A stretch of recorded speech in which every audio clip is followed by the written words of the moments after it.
하나님의 말씀은 시편 23편 1절과 2절 말씀 보겠습니다. 시편 23편 1절과 2절 말씀입니다. 제가 봉독하겠습니다. 여호와는 나의 목자시니 내게 부족함이 없으리로다. 그가 나를 푸른 풀밭에 누이시며 쉴만한 물가로 인도하시는도다. 아멘. 오늘은 맥추절이라는 감사의 절기를 지키는 날입니다. 절기라는 말은 명절이라는 이야기예요. 명절.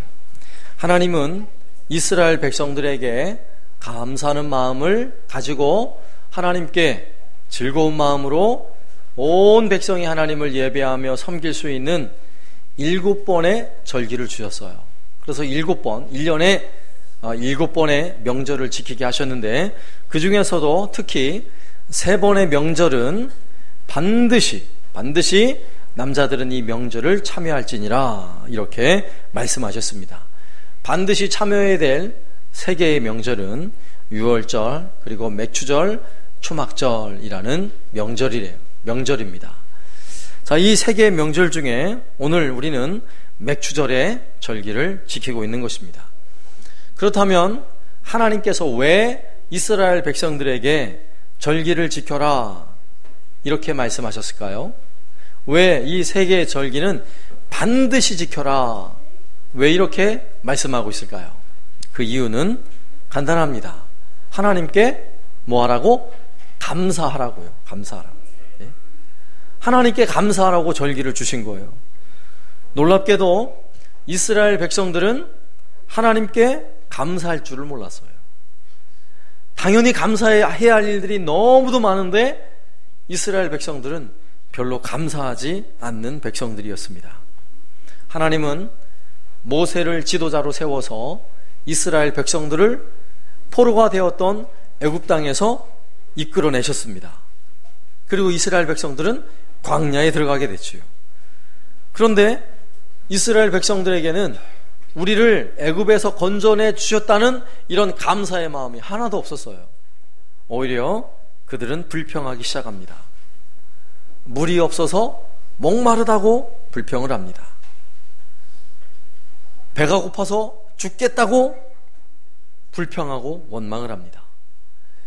고기가 먹고 싶은데 애굽에 있을 때는 너무 맛있는 고기를 배불리 많이 먹었는데 고기가 먹고 싶어 죽겠다고 원망하며 불평합니다. 우리가 잘 알고 있듯이 이스라엘 백성들의 40년 광야 생활은요, 불평하는 삶이었어요. 감사가 없어요. 감사가. 그러면 이스라엘 백성들이 광야를 지나 가나안 땅에 들어갔습니다.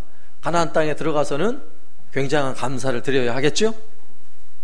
하나님이 약속하신 땅, 젖과 꿀이 흐르는 땅에 하나님 인도하셨으니까 얼마나 감사하겠어요? 내 땅도 아닌데 땅을 분배해서 각 지파별로, 족속별로, 가정별로 땅을 나누어 줬으니까 얼마나 감사하겠어요? 그럼에도 불구하고 말씀을 가만히 보면요, 가나안 땅에 들어가서도 우상 숭배하느라고 감사할 일이 별로 없었어요. 감사할 일이 없었어요. 이스라엘 왕이 다스리던 시대에도요, 왕들이 나라를 제대로 하나님 뜻대로 다스리지 못해가지고요, 서로 치고받고 싸우느라고 감사의 시간이 별로 없었어요. 저는 말씀을 가만히 준비하면서 묵상하면서 깜짝 놀랐어요. 사람들은 잘 감사를 못하는 존재구나. 나도 감사를 잘하는 줄 알았는데 성경을 가만히 보니까 우리의 원래 이 본성이 하나님을 향해 감사를 잘 못하는 존재였구나, 새삼 깨달았어요. 저도 마찬가지더라고요. 저도 하나님께서 베푸시는 은혜가 내가 하는 감사로 다 감사할 수 있을까요? 도무지 그 감사로 다 감사할 수 없어요. 그럼에도 불구하고 우리 인생은 하나님을 향해 정말 큰 감사, 멋진 감사, 정말 풍성한 감사를 너무나 못하는구나 라는 사실을 깨닫게 됐어요. 그래서 하나님은 이스라엘 백성들에게 절기를 지키라고 말씀하신 거예요. 왜냐하면 평상시에는 물론 일부 몇몇 사람들은 열심히 감사하는 사람들이 있겠지만 많은 경우 하나님에 대한 감사를 그렇게 많이 못하거든요. 그래서 하나님은 절기를 정해 놓으시고 그 절기에 봐라, 내가 너희에게 어떤 하나님인지, 내가 어떤 은혜를 베풀었는지, 너희가 이 절기에는 꼭 감사하거라, 이렇게 율법으로 제정해 놓으신 것입니다. 그리고 하나님은 그 감사를 얼마나 기뻐 받으시는지 시편 50편 23절 말씀에 보면 감사로 제사를 드리는 자가 나를 영화롭게 하나니, 이렇게 말씀하고 있어요. 감사하는 마음으로 하나님을 예배하면 하나님이 그걸 다 받으신대요. 하나님 너무너무 기뻐 받으신다는 이야기입니다. 그래서 우리가 늘 아는 이야기고 늘 듣는 이야기지만 감사하는 성도 되시길 바랍니다. 네? 한번 따라서 해주세요. 우리 감사합시다. 우리 하나님께 감사합시다. 네, 우리 하나님께 감사해야 돼요. 네, 정말 정말 감사해야 돼요. 왜 그래요? 평소에 감사를 잘 안 하거든요. 저는 아니에요. 한번 어제 무슨 감사했는지 한번 생각해 보세요. 여러분, 하나님께 어제 무슨 감사를 드려보셨어요? 감사한 게 별로 없죠? 저도 놀랬다니까요. 그래, 우리가 하나님께 이렇게 특별하게 절기를 지키며 감사할 이유가 평상시 우리가 감사하지 못하니까 이 절기에는 특별히 하나님을 생각하면서 감사해야겠구나라는 생각을 가지게 되었습니다.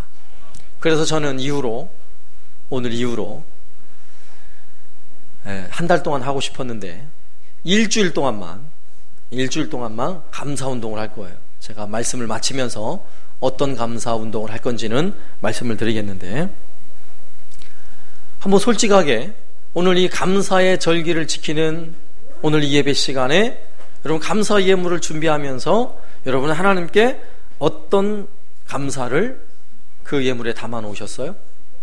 하나님께 무엇에 대하여 하나님 정말 감사합니다, 이런 마음을 가지고 예물을 하나님께 올려드렸습니까?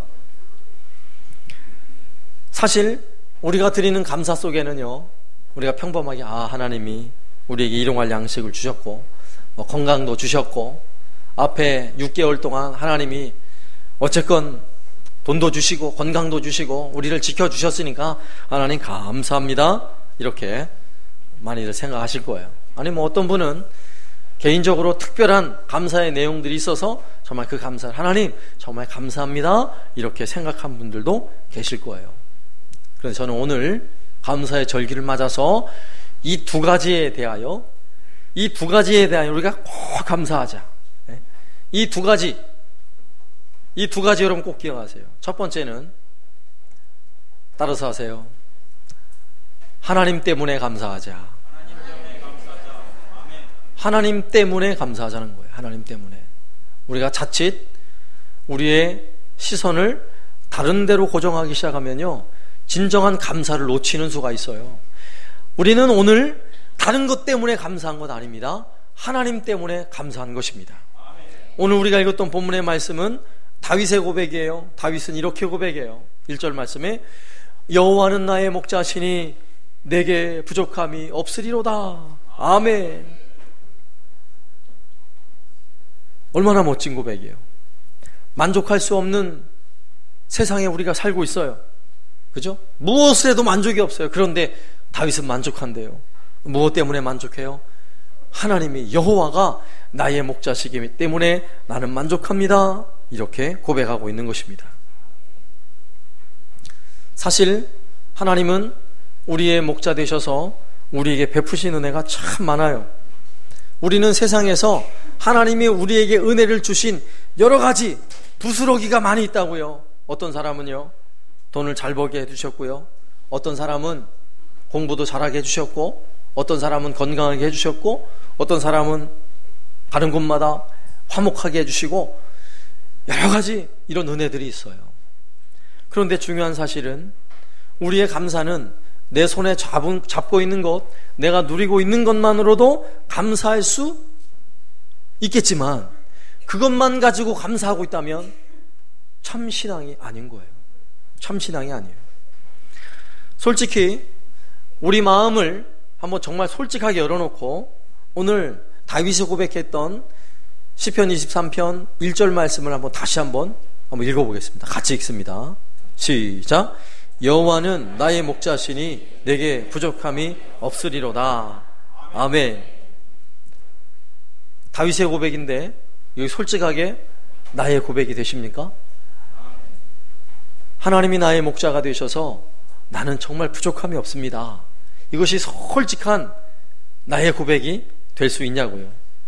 한번 그 뒤에 2절을 또 한번 같이 읽어보겠습니다. 2절 같이 읽습니다. 시작. 그가 나를 푸른 풀밭에 누이시며 쉴만한 물가로 인도하시는도다. 아멘. 자, 솔직한 마음으로 앞에 있는 1절보다 2절에 있는 내용이 우리 마음에 더 와닿아요. 나를 푸른 풀밭에 그리고 쉴만한 물가에 인도하셨다는 사실이 우리 마음에 더 와닿고 이것이 더 감사할 제목이라고 우리는 쉽게 생각을 한다고요. 그런데 오늘 다윗은 절대로 그런 마음이 아니에요. 오늘 이 본문에서는요 1절이 핵심이에요. 뒤에는 상관없어요. 뒤에는 안 나와도 상관없어요. 오직 하나님이 나의 목자시라는 이유 때문에 만족함이 있고요, 기쁨이 있고 감사가 있다고 다윗은 고백하고 있는 것입니다. 이스라엘 백성들이 앞서도 말씀드렸지만 애굽 땅에 있을 때는 풍성한 음식으로 그들의 배를 채웠어요. 애굽 땅에서 얻은 포도나무를 가지고 포도 열매를 가지고 포도주를 담아 그 포도주에 취하는 것으로 그들의 마음의 만족을 채웠어요. 그들은 애굽 땅에 살 때는 하나님이 없어도 만족할 것처럼 살았어요. 하나님이 없어도 될 것처럼 그렇게 살았어요. 그래서 하나님은 이스라엘 백성들을 애굽 땅에 그냥 내버려 둘 수 없는 거예요. 거기서 끄집어내야 되는 거예요. 거기서 끌어내서 하나님은 어디로 그들을 인도하십니까? 광야로 인도하셨어요. 광야는 어떤 곳입니까? 광야는 그들이 즐겨 먹던 음식이 없어요. 절대로 없습니다. 즐겨 마시던 포도주? 생각조차 할 수 없어요. 광야는 아무것도 없어요. 그들이 처음에 애굽에서 나올 때는 물을 싸오고 음식을 싸왔겠죠. 그러나 광야에 들어서는 순간 그 음식이 불과 며칠 만에 다 동이 나고 말아요. 가져왔던 물도 며칠 가지 않아서 목말라 죽겠다고 불평하는 백성들을 보시라고요. 그런 백성들에게 하나님은 분명하게 아무것도 없는 광야에서 잘 봐라, 누가 너희를 책임지는지 바로 나다 이거예요. 하나님은 내가 너희 하나님이다. 오늘 시편 말씀으로 치면 내가 바로 너희들의 목자다, 이걸 보여주시는 거예요. 그래서 광야에서 물을 주시는 거예요. 물을 얻을 수 없는 광야에서 물을 주신다니까요. 우리는 실감이 안 나지만 여러분 그 현장에 있다고 한번 생각해 보세요. 놀라운 일인 것입니다. 그러면 광야에서 이스라엘 백성들이 물을 마시면서 하나님께 감사를 하나요? 감사 못해요. 왠 줄 아세요? 광야에 있지만 이스라엘 백성들은 이 삶의 습관이 애굽에 있을 때 습관 그대로 가지고 있잖아요. 먹을 것 가지고 만족하며 사는 인생이었어요. 하나님으로 만족할 수 없는 인생이었단 말이에요. 그러니까 광야에 아무것도 없는 광야에 살면서도 물 가지고 자신을 채우려고 하는 거예요. 물 가지고 채워져요? 정말 갈증 날 때는 물만 먹으면 살 것 같죠.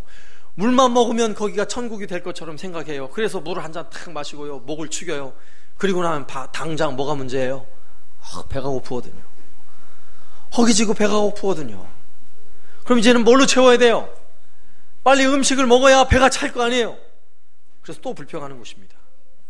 먹을 거 달라고, 왜 우리를 여기까지 끌어내가지고 우리를 굶겨 죽이느냐고 불평을 하는 것입니다. 그래서 하나님은요 이스라엘 백성들에게 분명히 보여주셨어요. 뭘 보여주셨어요? 잘 봐라, 이 광야에는 먹을 것이 아무것도 없지만 내가 너희들에게 먹을 양식을 주겠다. 그게 만나예요. 만나. 아침만 되면 그냥 마당에 만나가 하얗게 소복히 쌓여 있어요. 그걸 거두어서 빵을 구워 먹어 보니까 너무너무 맛있어요. 너무너무 맛있어요. 그래서 만나요. 만나. 맛이 난다고요. 만나. 너무 맛있어요. 그런데 맛있는 음식으로 자신의 배를 채우는 것에 습관이 되었던 이스라엘 백성들은 만나에 만족하던가요? 만나에 만족을 못하는 것입니다. 날마다 그것만 먹으려니까 맛이 나나요? 맛이 안 나요. 그래서 나중에 뭐라 그래요? 고기 좀 달라는 거예요. 고기. 고기를 좀 먹어야죠. 고기를 먹어야죠. 힘이 나고 살죠. 그래서 또 불평하는 거예요. 원망하는 거예요.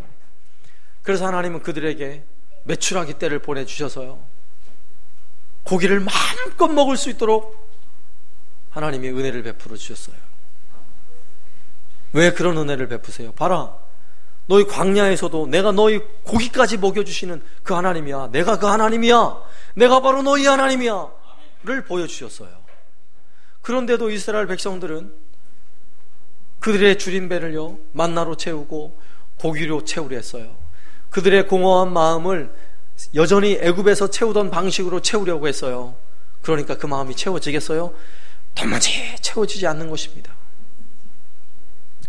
그러니 광야에서 그런 놀라운 기적을 경험하면서도 이스라엘 백성들은요, 끊임없이 원망하고 불평하는 것입니다. 매일 아침마다 만나를 거두는 것이 기적이잖아요. 기적을 경험하면서도 그들은 불평이 쏟아져 나오는 거예요. 왜 그래요? 여전히 세상 것으로 만족하려 하고 있기 때문에 그래요. 그들의 눈에 보이는 것은요, 오늘 말씀의 기준으로 치자면 푸른 풀밭과 쉴만한 물가가 더 좋은 거예요. 목자가 좋은 게 아니라 푸른 풀밭에 내가 지금 풀을 뜯고 있다는 게 좋은 것이고, 내가 지금 쉴만한 물가에 앉아서 쉬고 있다는 게 좋은 것입니다. 사실 오늘 시편 23편 말씀은 놀라운 말씀인데 제가 어휘력이 딸려서 제가 제대로 전하지 못하는 거예요. 또 한 가지는 우리가 양을 안 쳐봐가지고 이게 양과 목자의 관계가 뭔지 도무지 몰라가지고 잘 이해를 못해요. 네? 우리는 푸른 풀밭 쉴만한 물가, 그러니까 그냥 푸른 초장에 옆에 개울이 흐르고 거기에 아주 하얀 양들이, 아주 귀여운 양들이 풀을 뜯어먹으며 한가로이 노니는 것만 생각해보니까 너무너무 한가롭고 너무너무 여유롭고 행복해 보이죠? 그죠? 절대 그렇지 않아요. 이스라엘에서 정말 양을 친 목자들은요, 오늘 이 말씀을 우리처럼 이해하지 않는다니까요. 만약에 정말 푸른 초장이고 쉴만한 물가인데 목자가 안 보인다고 생각해봐요. 목자가 없어요. 그 자리에. 거기가 여유로워 보일까요? 과연? 우리나라는 그래도 너무너무 안전한 나라예요. 그래서 별로 감각이 없어요. 그냥 산에 들에 소들이 나가서 풀을 뜯고 해도 그냥 안전해요. 별로 도둑도 없고 물어갈 짐승도 없고 늑대도 없고 안전해요. 그러나 오늘 이 말씀을 기록하던 이 다윗 시대에는요, 만일에 정말 푸른 초장이 있고 쉴만한 물가가 있는데 양들만 놀고 있으면 너무너무 불안한 거예요. 네? 절대로 평화롭지 않은 거라고요. 언제 죽을지 몰라요. 세상에 수많은 짐승들이 있는데 그 짐승들 중에 자기 방어를 제일 못하는 짐승 중에 하나가 바로 양이에요. 양. 네. 아주 조그만 짐승들은요, 나름대로 자기 숨을 방법을 알고 자기 몸을 숨길 줄 알고 공격할 줄 알아요. 예? 아주 작은 생쥐 한 마리도요, 굴을 파고 숨을 줄 안다니까요. 근데 양은 숨을 줄도 몰라요. 푸른 풀밭을 안내해 줬잖아요. 푸른 풀밭에서 풀을 뜯다가 양이 생각을 해요. 야, 우리 목자가 날 이 좋은 곳으로 인도해 줬으니까 내가 잘 기억해야지. 바로 저기에 나무 있고 산이 있으니까 바로 여기가 푸른 풀밭이야. 여기는 시냇가가 있는 곳이야. 생각을 하고 있잖아요. 거기서 10m만 벗어나면요, 못 찾아와요. 바보예요. 양들이. 머리가 나빠요. 또 눈도 나빠요. 10m밖에 못 봐요. 10m 밖을 벗어나면 못 찾아온다니까요. 또 짐승이 와가지고 달려들어서 무리가 흩어지잖아요. 그러면 얼마나 심장이 약한지 한번 놀래가지고 뛰기 시작하면 그냥 사정없이 달려가는 거예요. 네? 낭떠러지가 있던 웅덩이가 있건 상관없어요. 놀래가지고 막 도망가다가 낭떠러지에 떨어지고요, 웅덩이에 빠지고요, 물에 빠지는 거예요. 이렇게 양들은요 바보 같아요. 그러면 푸른 풀밭에서 쉴만한 물가에서 풀을 뜯고 있는 그 양들이 평화로워 보입니까? 이제 좀 느껴지시죠? 네? 절대로 좋은 거 아니에요. 목자가 빠지면 양들은요 죽은 거나 다름이 없습니다. 푸른 풀밭에 있다 할지라도. 그러나 놀라운 사실은 푸른 풀밭이 아니라 험산주명이 있다 할지라도 목자가 있으면 양들은 사는 것입니다. 오늘 1절과 2절 말씀이 바로 그런 의미예요. 목자와 양의 관계. 그렇다면 이 어리석고 바보 같은 양들에게 목자가 있다는 것은 다른 아무 것이 소용이 없다는 거예요. 다른 모든 것은요 있어도 되고 없어도 되고 아무 상관이 없다는 거예요. 오직 목자만 있으면 돼요. 이게 양입니다. 오늘날 하나님의 양은 누구예요? 저와 여러분, 우리 모두가 하나님 양이에요. 여러분, 우리 똑똑한 줄 알죠? 우리가 양이라니까요. 그럼 여러분 기억하세요. 우리가 누구를 주목해야 하는지. 내가 누워있는 푸른 풀밭? 아무것도 아니에요. 하나님을 주목하세요. 하나님 때문에 만족하시고 하나님 때문에 기뻐하시길 바랍니다. 하나님이 나의 목자라는 사실, 하나님이 나의 아버지라는 사실, 그 하나님이 나의 하나님이라는 사실에 만족하시길 바랍니다. 그래서 매일매일 하나님께 감사하세요. 매일매일 눈 뜨자마자 하나님 감사합니다. 하나님 감사하시고 하나님을 찾으시길 바랍니다. 그럼 두 번째는 따라서 하세요. 사람 때문에 감사하자. 예, 사람 때문에 감사하자. 저는 이 두 번째 주제를 생각하면서 좀 부담스러웠어요. 사람 때문에 감사하자. 그러니까 바로 그냥 머릿속에 무슨 생각이 나요? 그 인간은 내가 감사할 수 없는데, 이런 마음이 들잖아요. 네? 우리가 사는 사회가 얼마나 치열한 사회인지 경쟁사회예요. 경쟁사회. 네? 누구든지 보는 순간 경쟁 상대로 봐요. 우리가 그렇게 훈련이 되고 있다니까요. 어린아이들부터요 이미 그렇게 봐줘요. 우리가 예를 들어서 학교에서 친구하고 같이 친구를 데리고 아들이 놀러 왔어요, 집에. 그럼 엄마가 아들 불러가지고 제일 먼저 묻는 게 뭐예요? 야, 친구 공부 잘하니 못하니? 제일 먼저 묻는 거. 경쟁 상대라니까요. 학교에서도 경쟁, 직장에서도 경쟁, 항상 경쟁이에요. 우리 경쟁. 그리고 세상은요, 경쟁은 곧 창조의 에너지다. 세상은 이렇게 말해요. 그래서 경쟁을 부추겨요. 그래, 경쟁을 하면 공부하는 학생들도 더 공부를 열심히 하게 되고, 경쟁을 부추기면 회사에서도 더 열심히 일을 하게 돼서요 생산성이 높아진다는 거예요. 그래서 경쟁이 바로 에너지래요. 창조 에너지래요. 세상은 그렇게 말하지만 예수를 믿는 저와 여러분들은 절대 거기에 속아서는 안 돼요. 예수 믿는 성도들은 십자가 원리로 사는 사람들이에요. 십자가 원리는 어떤 원리인가요? 예수님이 죽음에 이르도록 섬겨주는 거예요. 누굴 섬겨요? 사람을 섬겨주는 것입니다. 예수님은 그의 제자들이 다투는 모습을 보았어요. 네가 높냐 내가 높냐. 예수님의 제자들도 서로 경쟁 관계에 있는 것입니다. 그래서 예수님은요 그러한 제자들에게 아주 소중한 교훈을 주시기 위해 대야에 물을 담아 오십니다. 허리춤에 수건을 두르시고 제자들의 발을 닦아주기 시작하는 거예요. 그리고 나서 예수님께서 제자들에게 이렇게 말씀하셨어요. 요한복음 13장 15절, 내가 너희에게 행한 것 같이 너희도 행하게 하려 하여 본을 보였노라. 아멘. 어떻게 하라고요? 경쟁 상대가 아니라고요. 우리는 사람을 볼 때마다 경쟁이라는 그 시각을 가지고 보지 말라는 것입니다. 모두가 내가 섬겨야 할 대상으로 보아줘야 하는 것입니다. 내가 그의 발을 닦아 주어야 할 대상으로 보라는 것입니다. 예수님은 그렇게 섬김의 본을 보이시고 정말 십자가에 죽으시면서까지 그의 제자들을 사랑하셨고 세상의 모든 죄인들을 사랑하셨어요. 그리고 우리를 사랑해 주셨습니다. 그래서 마가복음 10장 45절에서는 인자가 온 것은 섬김을 받으려 함이 아니라 도리어 섬기려 하고 자기 목숨을 많은 사람의 대속물로 주려 함이라, 이렇게 말씀하고 있는 것입니다. 그러므로 우리가 하나님을 잘 섬기는 성도들이라면 앞서 얘기했죠. 하나님께 뭐 하라고요? 감사하라고요. 하나님 때문에 감사해야 된다고요. 그렇다면 우리가 예수님이 가지시는 그 십자가의 원리로 사람을 잘 섬길 수 있는 사람들이라면 마찬가지로 사람에 대하여 감사할 수 있어야 한다는 이야기인 것입니다. 정말 사람에 대하여 내가 감사하고 있는지 잠시 한번 테스트를 해볼 거예요.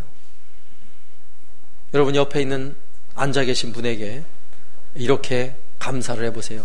내 옆에 앉아주셔서 정말 감사합니다. 빨리 하세요. 내 옆에 앉아주셔서 정말 감사합니다. 감사합니다. 예. 자, 저를 보세요. 여러분 솔직하게 제가 시켜서 감사했습니까? 정말 감사합니까? 예? 정말 감사하다고 얘기했는데 솔직히 시켜서 하셨잖아요. 제가 다 알아요. 시켜서 하셨잖아요. 내 옆에 앉아준 거 얼마나 감사한 일이에요. 여러분 예배당 왔는데 내 옆에 아무도 안 앉았다고 생각해봐요. 여러분 옆에 아무도 안 앉고 전부 다 나한테서부터 한 5m씩 떨어져 있다고 생각해봐요. 너무너무 괴롭고 힘든 일이에요. 그런데 내 옆에 누군가가 앉아주기만 해도 너무너무 감사한 일 아니겠어요? 예? 가족끼리 앉으신 분들은 또 이렇게, 가족이 아니시더라도 괜찮아요. 옆에 있는 분에게, 부부가 앉으신 분은 부부끼리 나의 남편이 되어주셔서 감사합니다. 빨리 하세요. 나의 아내가 되어주셔서 감사합니다. 빨리 부부끼리 앉으신 분 빨리 하세요. 예. 그리고 선생님들하고 앉으신 분은 나의 선생님이 되어주셔서 감사합니다. 내 제자들이 되어주셔서 감사합니다. 빨리 인사하세요. 빨리 인사하세요. 내 아들이 되어줘서 고맙다 아들아.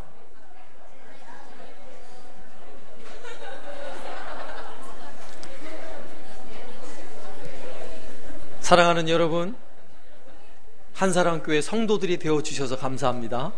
네. 사람에 대하여 감사해야 돼요. 감사해야 돼요. 미국의 철강왕 카네기라는 분이 계세요. 그분은 일평생 어떠한 상황, 어떠한 처지에 있더라도 나는 감사하리라, 이런 마음을 가지고 사신 분이고요. 정말 그렇게 살았던 분이에요. 하루는 그가 강연장에서 열심히 강연을 하는데 한 여성이 벌떡 일어나가지고요, 카네기를 향해서 막 욕을 퍼붓는 것입니다. 무슨 욕을 했는지 모르겠어요. 막 듣기 거북한 욕을 막 퍼붓는데도 카네기는요, 온화한 미소를 잃지 않고 그 말을 다 들으면서 네 맞습니다, 맞습니다, 이러면서 그 말을 다 받아주는 거예요. 강연이 끝나고 나서 한 기자가 카네기에게 찾아가서 질문을 합니다. 아니, 어떻게 그런 더러운 욕설을 들으면서도 그렇게 인상 한번 쓰지 않고 웃을 수 있단 말입니까? 그러니까요, 이분이 아주 멋진 말씀을 하셨어요. 나는 너무나 감사합니다. 저 여자가 내 아내가 아니라는 사실 때문에. 그래서 감사했대요. 그러고 보니까 그렇잖아요. 내 아내가 아니라서 너무 감사하대요. 카네기가 지혜로워요. 감사를 찾자고 보면요, 정말 감사할 수 없는 상황에서도 이렇게 감사하더라고요. 특별히 이번 한 주간에 여러분 사람 때문에 감사하시길 바랍니다. 사람 때문에 감사하는 것 중에 특히 아침에 잠을 잘 못 깨는 자녀들 둔 엄마를 위해서 제가 감사로 잠을 깨우는 법을 가르쳐 드릴 거예요. 잘 들으세요. 네? 안 적어도 돼요. 안 적어도 돼요. 잘 들으세요. 원래 부모들이 애들 잠을 깨울 때 일어나로 시작해가지고 나중엔 어떻게 돼요? 그렇죠. 많이 해본 솜씨예요. 일어나가 되는 거예요. 일어나가. 그렇게 깨우면 안 되는 거예요. 잠을. 감사로 잠을 깨우는 법을 가르쳐 드릴게요. 오늘 말씀에 근거해서. 애들 잠을 깨울 때도 첫 번째 하나님께 감사하며 잠을 깨우시고, 두 번째 사람에게 감사하며 잠을 깨우세요. 그러면 금방 잠에 깨어납니다. 방법을 가르쳐 드릴게요. 예를 들어서 6시 30분에 깨울 거면 10분 전에 6시 20분에 아들의 머리맡으로 가는 거예요. 그리고 아들의 머리맡에 가서 이렇게 감사를 하세요. 하나님, 자랑스러운 우리 아들 때문에 감사합니다. 이러고 나오세요. 애들이 잠자는 것 같지만 못 듣는 게 아니에요. 들어요. 잠이 안 깼을 뿐이지 다 들어요. 그러면 잠을 자다가 엄마가 이 말을 했다고 생각해 보세요. 갑자기 잠이 확 깨요. 그죠? 아니 갑자기 엄마가 하나님 감사합니다. 자랑스러운 우리 아들 감사합니다. 잠이 깨겠죠? 그리고 그냥 나오세요. 그리고 5분 뒤에 또 들어가세요. 두 번째는 사람에게 감사하라 그랬죠? 아들한테 감사해야 돼요. 아들한테. 착한 우리 아들 고마워. 이러고 다시 나오세요. 이 아들이요 이번에 정말 잠이 확 깨요. 아, 내가 뭐 한 게 있다고 엄마가 나한테 고맙다 그러지? 이러면서 잠이 깨는 거예요. 그리고 나서 30분에 일어나라 시간 됐다 이러면 깰까요 안 깰까요? 믿음이 없으시군요. 깨는 거예요. 감사로 잠을 깨우시라고요. 감사로. 제가 이렇게 말씀을 드리는 이유가 우리 삶 속에는 감사할 일이 너무 많아요. 감사할 일. 사실 불평한 일보다 감사할 일이 너무 많아요. 사실 내 자식이 공부를 못해도 얘가 건강하게 지금 내 아들로 있다는 것만으로도 얼마나 감사한 일이에요. 솔직하게. 근데 그 감사는 잘 안 하잖아요. 평소에. 거기서 감사해야 돼요. 거기서. 왜요? 사람 때문에 감사하세요. 속상한 일, 마음 아프게 하는 일, 그건 일단 접어두시고요. 그 사람 때문에 감사하세요. 예? 남편 때문에 감사하시고, 아내 때문에 감사하시고, 부모님 때문에 감사하시고, 자녀들 때문에 감사하시고, 교회에서는요, 장로님 때문에 감사, 권사님 때문에 감사, 우리 집사님들 때문에 감사, 볼 때마다 감사하세요. 그래서 이 맥주절의 감사를 지키면서 이번 한 주간 동안은 오늘 이 말씀을 듣는 저와 여러분 모두에게 숙제예요. 다음 주일 올 때까지 매일 하나님께 한 가지 감사, 그리고 사람에게 한 가지 감사 반드시 하셔야 돼요. 아시겠죠? 하나님께 감사는 제가 확인할 방법이 없어요. 그건 여러분 스스로 하시고, 사람에게 감사하는 건요, 사람을 바꿔가면서 하셔야 돼요. 일주일 동안 하면은 뭐 주일 빼고 오늘부터 하면 7분에게 최소한 감사를 표현하셔야 돼요. 아시겠죠? 매일 한 번씩 누구든지 한 사람을 정해서 감사를 하시라고요. 아시겠죠? 제가 숙제를 내드리는 거예요. 오늘은 이 감사의 절기에 정말 감사하며 살겠다는 마음가짐을 가지고 이렇게 해야 우리 삶에 정말 감사가 넘쳐나요. 왜냐하면 앞서 말씀드렸듯이 우리의 마음은 하나님에 대하여 감사하기보다, 사람에 대하여 감사하기보다 내가 지금 쥐고 있는 것, 내가 지금 누리고 있는 것에만 감사하려고 자꾸 우리 마음을 빼앗기기 때문에 그렇습니다. 특별히 이번 한 주간 동안 하나님께 감사하시고, 그리고 여러분 가정이든 교회 성도들이든 꼭 한 사람에게 하루 한 번씩 메시지를 보내든지 전화를 하든지 만나서 인사를 하든지 꼭 감사를 표현하는 이번 한 주간 되시기를 예수님의 이름으로 축원합니다. 아멘.